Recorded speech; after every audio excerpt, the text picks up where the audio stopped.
Hey gang, uh, quick one, hopefully. I think something that I was as as I usually uh, have some meditations as I'm waking up and gathering my thoughts, with the Father and and the and just things to come to mind, whether it be past relationships of any kind or just of people. Everything revolves around people. And the subject of trust. Okay, trust. That word, trust, uh, came to mind, and that's what we're going to talk about. So today we're going to talk about trust. What is trust? How it takes a part in our relationships. How it takes a part in our lives. Trust, right? So. hmm.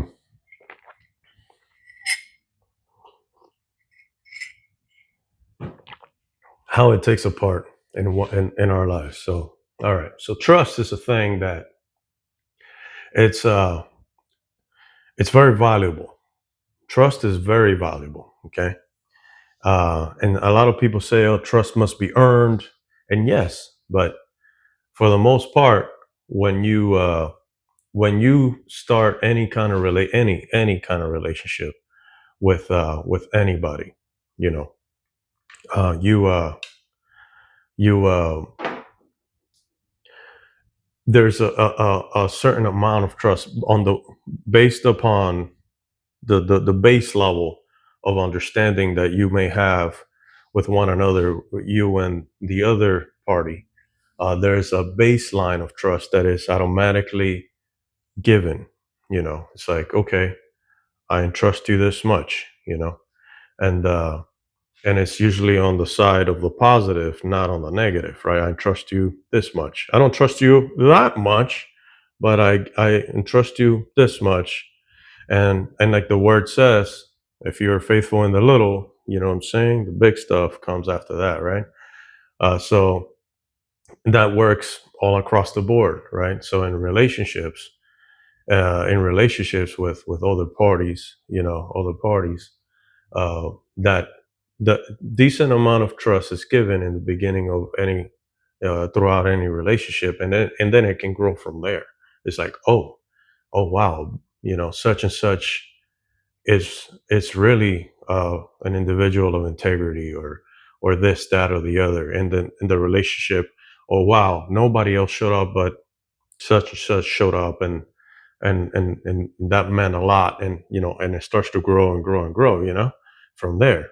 But just as that's a factor, the trust can grow in any relationship once it's been established, but from both parties, we entrust each other with this amount of trust. Just the same, that trust could fall under a negative. Okay, it could fall under a negative, and it could be damaged. That bit of trust that you had could be damaged because you damaged it. You know, and in the stage of life that I'm in, and this is the hardest part. The hardest part is always, for most folks, always from the ground up. It's always going to be forgiveness. It's going to be, dealing with resentment and all of that jazz. And the state of life where I'm at right now, in the level of learning, and with the spirit of the Father, and the level of spirituality that I am now, that I have came to, I I have learned not to hold resentments, and to understand that all men make mistakes, and I get that. And it doesn't mean that you are inherently trying to do evil. It just means that, again, because of what the word says. The word says, "My people perish for lack of knowledge." For lack of knowledge, we damage things, whether it be from immaturity, you know and certain level of understanding that we didn't know how valuable it was for this thing to be respected, and now because we didn't know, it damaged our relationship, whatever the case may be. So the place where I'm at, I uh, I don't hold grudges. I'm not. I don't resent anybody. I don't. I still care for folks that were a pivotal, tool of the enemy, and in allowing themselves to be utilized by the enemy to try to destroy me. Like, and like in very serious situations, where really bad things could have happened, that both would have cost that could have cost somebody's life, or uh or could have ended up having somebody in prison, whether it be myself or otherwise, like really hardcore stuff that could have turned really bad. It hadn't been for one of the sides to have, more spiritual awareness, and more maturity, and spirit and truth, so I with all reason, have had to cut off uh relationships with such individuals, because remember, if you haven't been unplugged, you're potentially an agent. It's just the way it works. It's okay, it's all right. I don't have to hate you, I don't have to resent you. That's energy wasted on my side. I don't have to desire you evil. No, none of those things. I desire for any of individuals that have ever came against me in their ignorance, you know um, and I don't say that in a derogatory way. I say that, if anything, with love, and in the not knowing of, that's what ignorance means, in the not knowing of the severity of the situation that they were creating, that wasn't beneficial in your behalf. You know,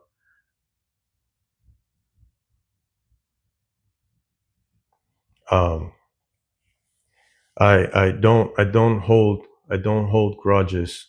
I'm not upset. None of that. As a matter of fact, I desire nothing but the best for their family and children, and my heart's desire. I don't wish, because I'm not a wizard. My heart's desire is for them to continue to elevate spiritually, and understanding and knowledge from the Creator, to continue to elevate, so that they can have better, more mature, meaningful relationships with people that have already been through uh, the exercises, the places that they're, scaling right now. Because it breeds better relationships when you're parallel with, in the same level of growth, and same understanding of growth.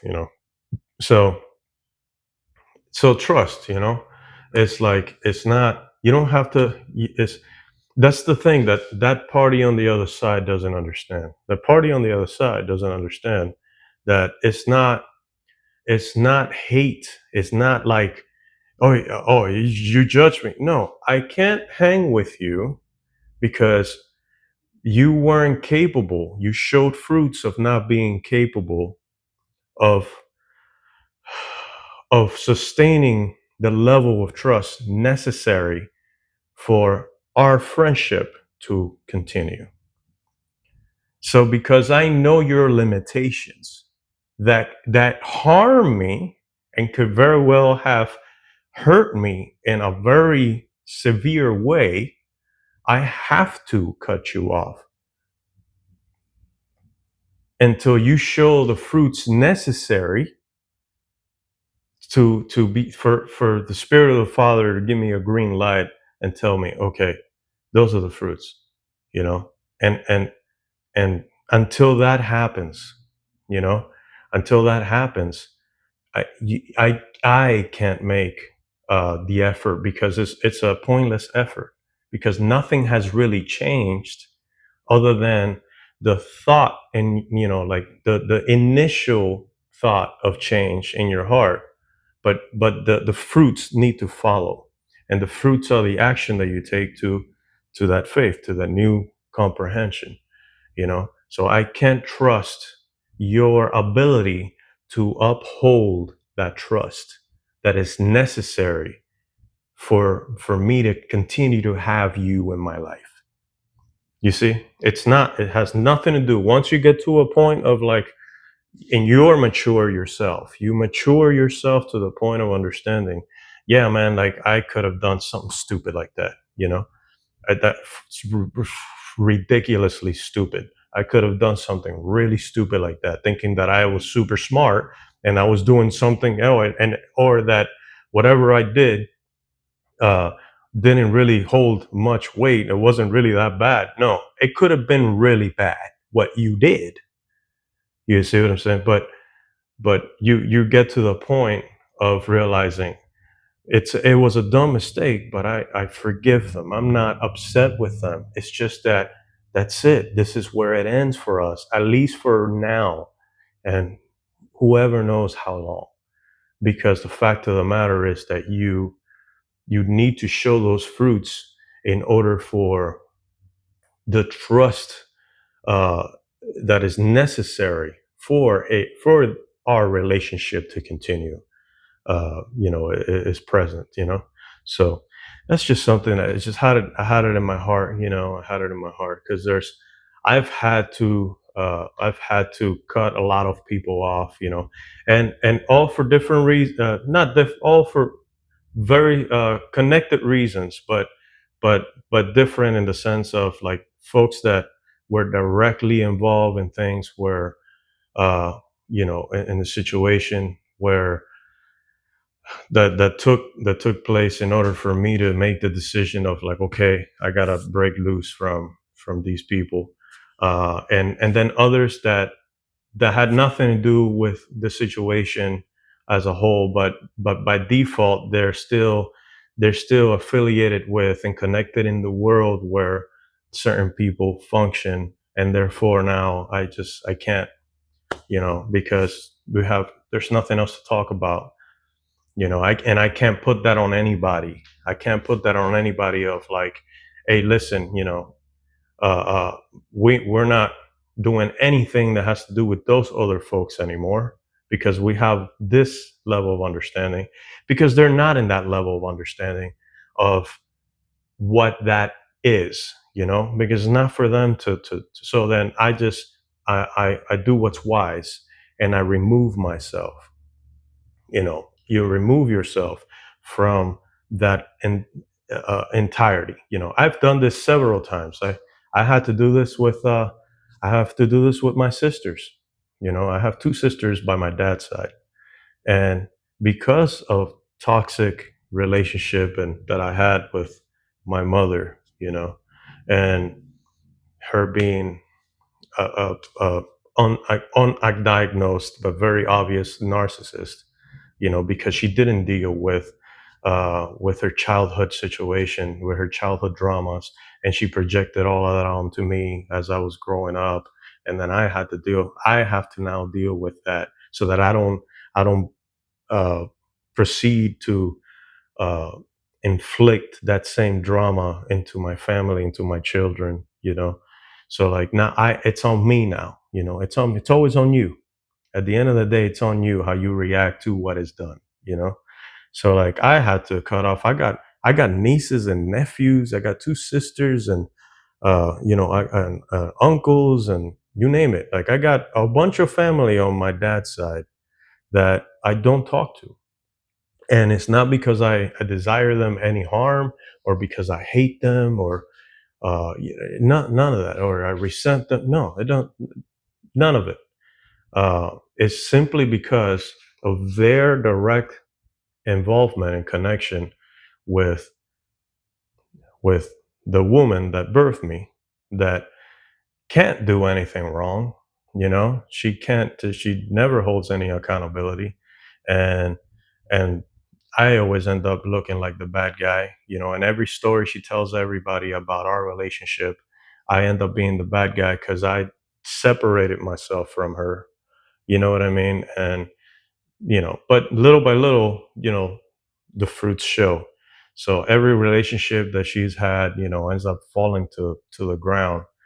A relationship that she's had for years end up falling to the ground the moment that they need to come to her aid on a personal level, very closely, like having her in their house. It ends up falling to the ground. So I'm sure that by now my sisters are kind of getting a hint on the reasons why I'm so firm and disconnecting myself, because I can't sit and have that conversation over and over and over and over and over again. It's not healthy. It's not healthy to sit there and have a conversation with someone that is about someone that is not willing to change and help themselves, no matter how much and how hard you try to help individuals like narcissists. They're not interested in change. They just want things to be done their way. Okay. And every time that you say, oh no, they'll get it, they'll get it, and you yield to their way, all they think is, they're not thinking how you're thinking. All they're thinking is, oh, what I'm doing is working, so I'm gonna keep doing it. And a narcissist never stops being a narcissist, and especially with that encouragement, because like I've mentioned before in some of my videos, I believe that to be a spirit. I believe that to be a spirit, and not a spirit of the Father.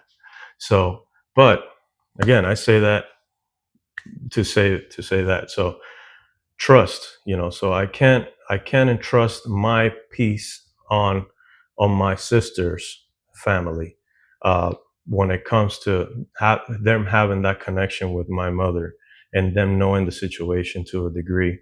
I can't entrust my peace because the conversation pops, because people are not in your shoes. People don't understand. They only see the surface level, the cover of the book. They haven't flipped through, they haven't walked a mile in your shoes, and they don't know what it's like to grow up with a narcissist parent. For the most part, certain people that come and ask you these questions, oh, but you can't this, no, I can't, because I try to help. You see what I mean? So, but that's besides, that's just a side note. But the fact of the matter is that trust is something that has to be earned after it's been violated. And it's harder. Trust is something that is harder to gain back once it's been violated than to keep and build from the very get-go.